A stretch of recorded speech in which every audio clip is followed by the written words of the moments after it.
Hello, BookTube. I wanted to do a quick response video to a discussion video that I saw on Brian's book Bastion. I saw it a while ago, and it's been percolating in my mind. He did a discussion on the Great American Novel, the concept of the Great American Novel, and I wanted to weigh in.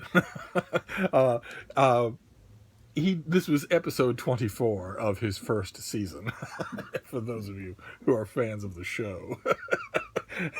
And he started off by asking some questions that I kind of wish he'd run by me first. He made a reference to the fact that throughout the ages, people have always wanted to create the great American novel. Of course, he meant throughout the ages of American history. And he might have also meant that throughout the ages, all literary cultures have meant to write their own great national novel. And he also sort of rhetorically asked, who knows where it comes from? and things like this. I wanted to start off my own discussion video by clearing up some of that apparent confusion. We do know where it comes from. It comes from 1868. There was an ad flack, a third-rate hack, who thought up the concept in 1868. And it's important to note, I think, that it's a quintessentially American thing. Despite Brian's assertion to the contrary, previous literary cultures, 19th century Britain, no one thought to write the great British novel. 17th, the 18th century, no one ever thought to do that. There's never been an idea of the great Japanese novel in the nationalistic sense that is meant by the term that was coined in 1868 and that has taken on a horrific life of its own ever since in America. In America, it's not just we are a literary culture and we have produced great novels. It's that there's this idea of this thing, this commodity, the great American novel, and it's what led Philip Roth to call he wrote a novel in the early 1970s that he called the Great American Novel, as partly a tongue-in-cheek poking at the idea, but also, although he would never admit it in interviews, also partly as his hat in the ring to be considered for such a thing. And it seems to me that the criteria that we use to think about the great American novel is the same criteria that I mentioned in my discussion video about what makes a book a classic, which is fame, accessibility, relatability, and time. And if you have trouble remembering those, maybe you want to make them into an acronym. Sorry, what can I tell you? I'm 8. And if we follow those, if we look at those four criteria, and we look at the whole range of American novels that might or might not qualify, or even ones that have been called the Great American Novel, you see right away that they sort pretty evenly. They sort pretty neatly, and that there's no way to force the procedure. Like, for instance, an example that I used in that classics video, Moby Dick. Moby Dick, it has been famous ever since it was published. It has been accessible. It's been reprinted a million times. It was even pirated before copyright laws were as fierce as they are today. It is somehow relatable, even though it takes place in an incredibly rarefied industry with an incredibly narrow spectrum of characters.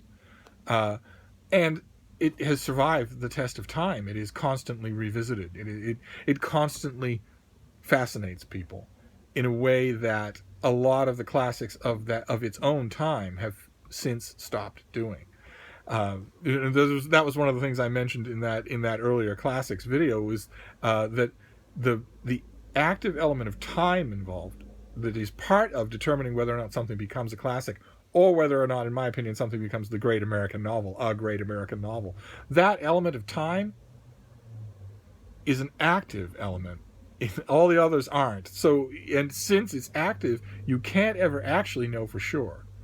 Although the more time passes, the more sure you can be.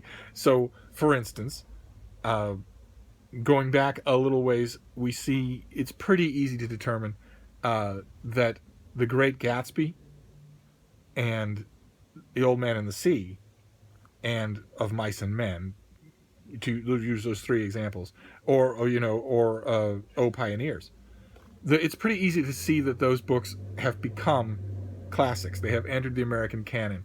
But books that are from roughly the same span of time are every bit as panoramic, every bit as deep, every bit as intelligent, every bit as good or better, and somehow from one of those four categories have not caught on, like John Dos Passos's USA trilogy, which is utterly incredible. It isn't taught. People don't read it.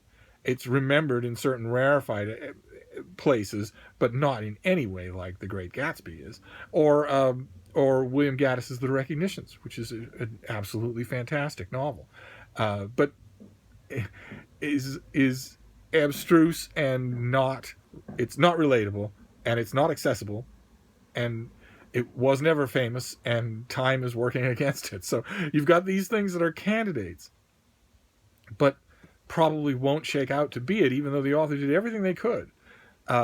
And I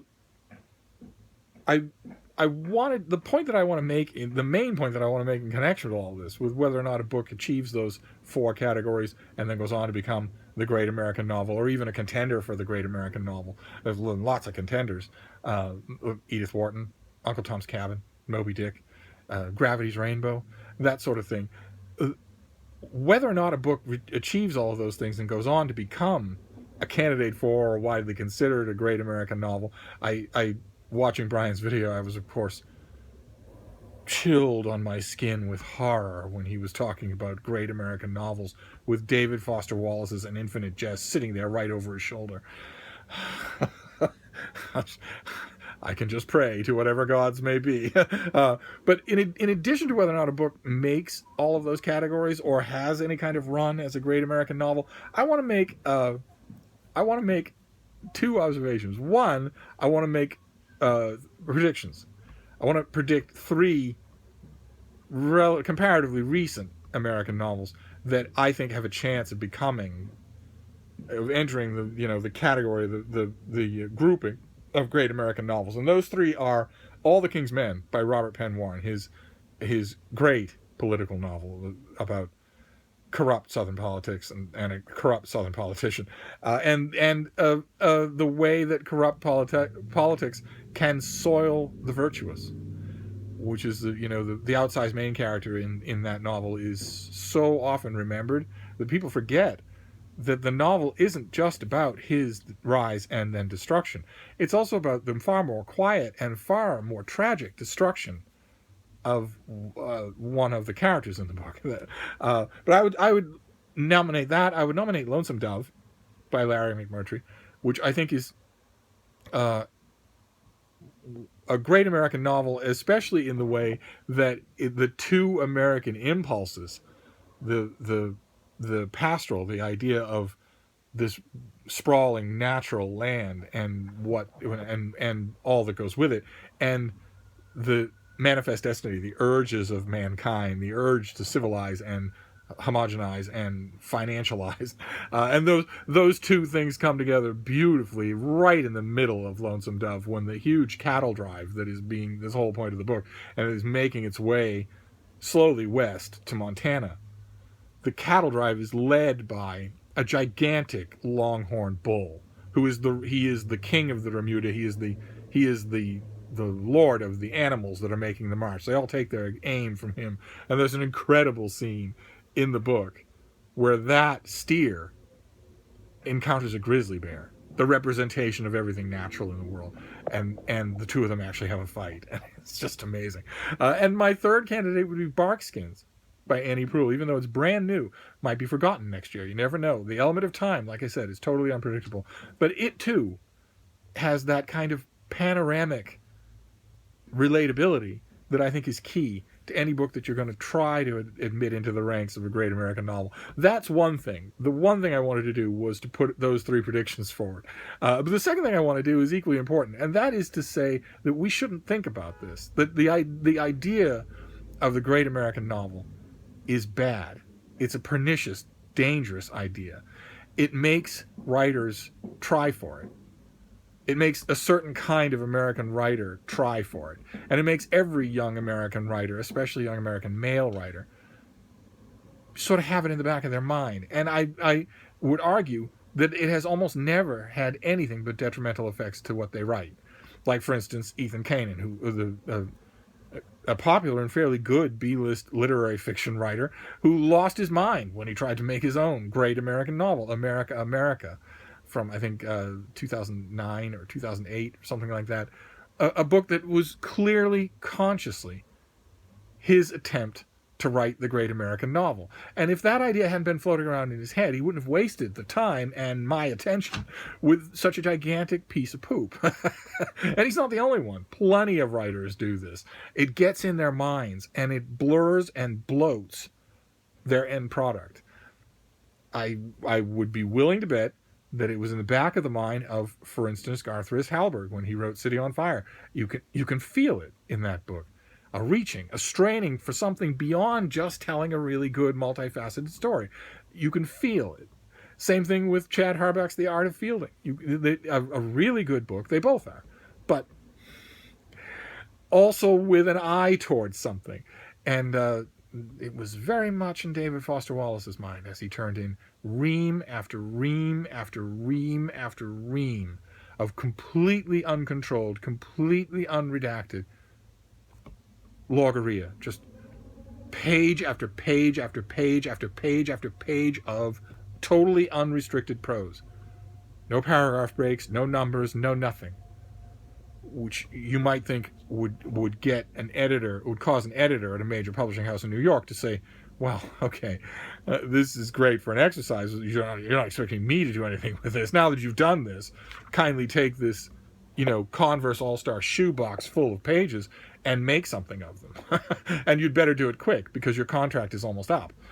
You might think that, no, that never happened. And you might also think, well, all right, I'm your editor. I guess if you won't do it, I will try to make sense of this. You might think if an editor did that, they would be given in response from the author a hearty thank you. And that didn't happen either. Instead, the slightest hint that any change was necessary to one of those 500 pages of unparagraphed prose, the slightest hint that any change was to be made anywhere, would be met with 30 solid single-space type pages of urgent argumentation against that single change, and so on and so forth. The result of that, you have a 1,300-page piece of crap. And it wouldn't be that way in his case or in a whole bunch of other cases if part of his mind hadn't been thinking, great American novel, dude. So in addition to discussing the great American novel, I also wanted to decry it. I think we should stop thinking about it. I think that people who are writing mainstream literary fiction should just put it out of their minds completely. I think it's a dangerous, harmful idea for the Republican letters. And there you go. There's my 2 cents worth. That's all. I'll shut up now and I'll let you go. Thank you, BookTube.